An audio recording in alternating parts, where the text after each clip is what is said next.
Sir నమస్తే, మీ పేరండి? నా పేరు మోమేశ్వరరావు.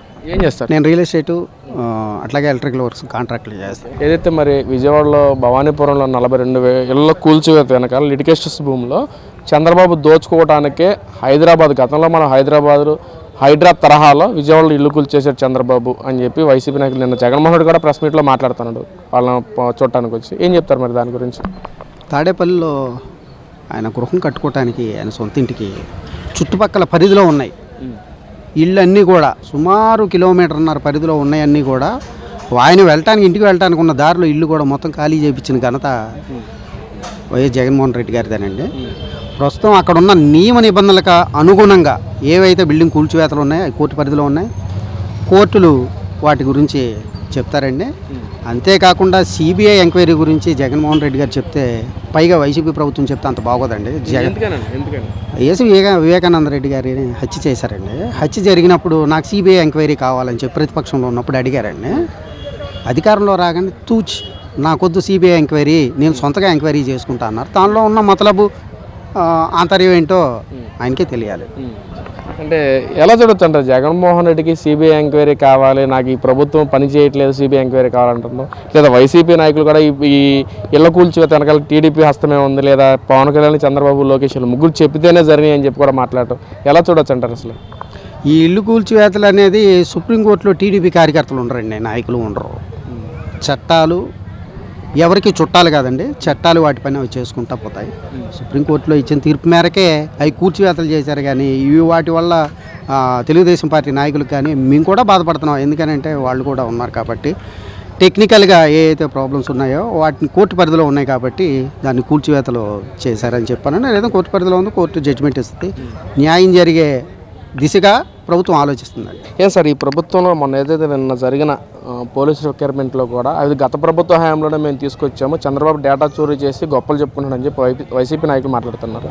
ఏం చెప్తారు సార్ మీరు దాని గురించి? నిన్న పోలీసులకి ఏవైతే నియామక పత్రాలు, అపాయింట్మెంట్ లెటర్స్ 6,000 మందికి, అత్యధికంగా 6,000 మందికి నిన్న అందరికీ స్వయాన మన ముఖ్యమంత్రి గారు నారా చంద్రబాబు నాయుడు గారు, అలాగే మన పవన్ కళ్యాణ్ గారు ఉప ముఖ్యమంత్రి, అలాగే మన వంగలపూడి అనిత గారు హోమ్ మినిస్టర్ గారు ఎవరైతే ఉన్నారో వారి చేతుల మీదుగా ఎవరైతే రిక్రూట్మెంట్ అయ్యారో వాళ్ళందరికీ అందజేయటం జరిగింది.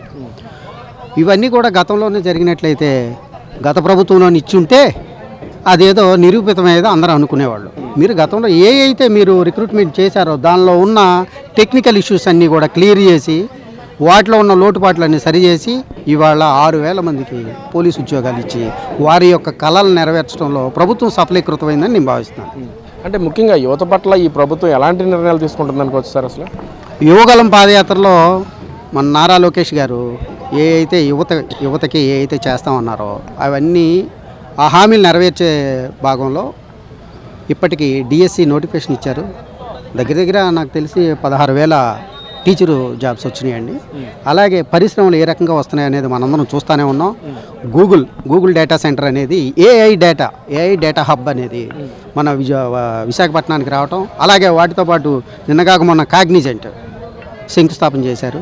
అలాగే అవే కాకుండా ఇంకా దాదాపుగా 9 నుంచి 13 పరిశ్రమలు, అలాగే ఐటీ హబ్స్ ఇవన్నీ కూడా విశాఖకు వచ్చినాయండి. అవన్నీ కూడా పేపర్లో కాకుండా, మాటల్లో కాకుండా గ్రౌండింగ్ కూడా అయినాయండి. తద్వారా ఇప్పుడు ఎంత లేదనుకున్నా ఇప్పటి వరకు వచ్చిన పరిశ్రమలో జరిగిన ఏ అయితే ఎంఓయూలు ఉన్నాయో, మెమోరాండం ఆఫ్ అండర్స్టాండింగ్స్ ఏ అయితే ఉన్నాయో వాటి ప్రకారం చూసుకుంటే ఒక్క గూగుల్లోనే దగ్గర 1,00,000 మందికి ఉద్యోగాలు వచ్చే అవకాశాలు ఉన్నాయండి. ప్రత్యక్షంగా కానీ పరోక్షంగా కానీ. మిగతా కంపెనీలు అన్నింటిలో కలిపితే 30,000 మందికి ఉద్యోగాలు వచ్చే అవకాశం ఉంది ఒక్క వైజాగ్లోనే. మిగతా ఎక్కడైతే స్టేట్లో ఇతరత్ర స్టేట్లలో ఇప్పుడు కంపెనీలు అలాగే పరిశ్రమలు స్థాపిస్తున్నారో వాటిలో కూడా యువతకి పెద్ద ఎత్తున ఉద్యోగాలు వచ్చే అవకాశాలు ఉన్నాయి. అంటే సార్ ముఖ్యంగా చంద్రబాబు నాయుడు విజనరీ లీడర్, నేను డెవలప్మెంట్ చేస్తాను మనిషి, ఆ మాటలో పేపర్లో రూపంలోనే ఉంటుంది, చేతల పూర్వకం వచ్చేది ఏమీ జరగట్లేదు. కానీ గతంలో జగన్మోహన్ హయాంలోనే డెవలప్మెంట్ కానీ లేదా యువతకి ఉద్యోగాలు ఇచ్చినా కానీ రూపకల్పన చేసిన మనిషి జగన్మోహన్ రెడ్డి అని చెప్పి వైసీపీ నాయకులు మాట్లాడుతున్నారు. సార్ ఏం చెప్తారు? అసలు గత ప్రభుత్వంలో ఉద్యోగాలు వచ్చిన మాట వాస్తవేనండి. ఆ ఉద్యోగాలు వారి కార్యకర్తలకు వాలంటీర్ ఉద్యోగాలు వచ్చినాయండి. మిగతా గత ప్రభుత్వంలో జరిగిన ఏ అయితే పరిశ్రమ స్థాపించారన్నారో ఒక్కటి చెప్పమనండి. ఒక్కటి అమర్రాజు అని తరివేశారండి ఊర్లోంచి. అలాగే కియా వాళ్ళకి ఎన్ని ఒత్తిళ్ళు ఎన్ని బెదిరింపులు చేశారని తెలుసు. ఉన్న పరిశ్రమలు ఎల్లగొట్టారు కానీ వాళ్ళ వల్ల కొత్తగా వచ్చినాయి ఏం లేవండి.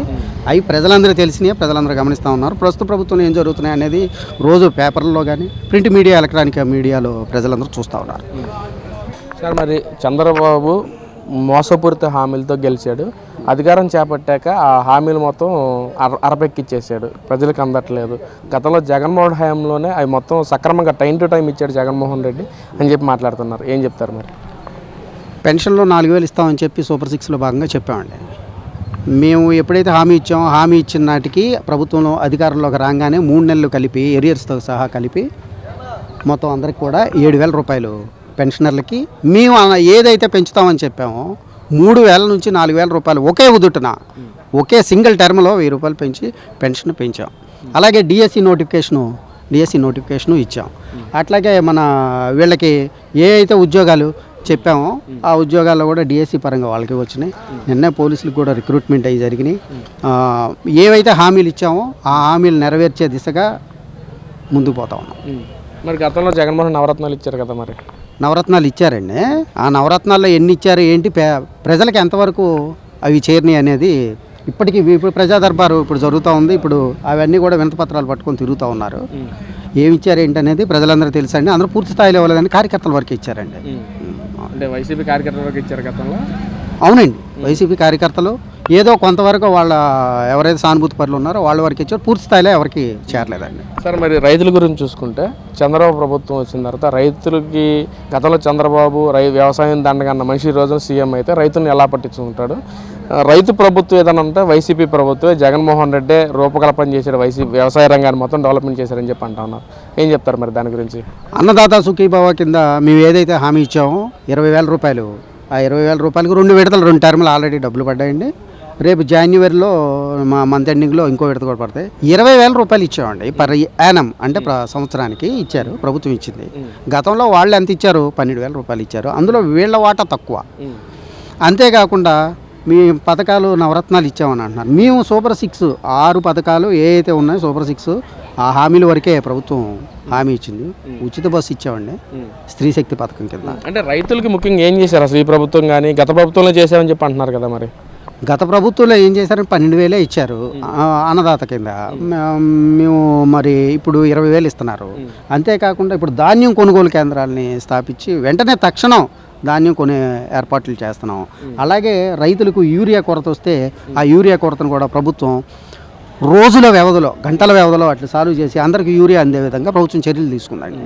మరి 2029 ఎవరు గెలుస్తారు? మరి నో డౌట్ మళ్ళీ కూటమి ప్రభుత్వం వస్తుందండి. ఈ టర్మే కాదు, ఇంకొక 2 టర్ములు కూడా కూటమి ప్రభుత్వం రావాలి. పక్కన వైసీపీ నాయకులు ఏమో ఎట్టి పరిస్థితుల్లో టీడీపీ రాదు, వైసీపీనే విజయడంగా మోగుతుందని చెప్పి మాట్లాడుతున్నారు కదా. మరి సవాల్ కూడా విసురుతా ఉన్నారు, మేమే గెలుస్తాం, అధికారం చేపడతామని. ఇప్పుడు కూడా ఎలక్షన్ ముందు కూడా 2024 ఎలక్షన్లో కూడా 175 వచ్చేస్తే మొత్తం మాదే అన్నారు. వాళ్ళకి ఆ కాన్ఫిడెన్స్ ఉండటంలో తప్పులేదు. ప్రజలు నిర్ణయించాలి.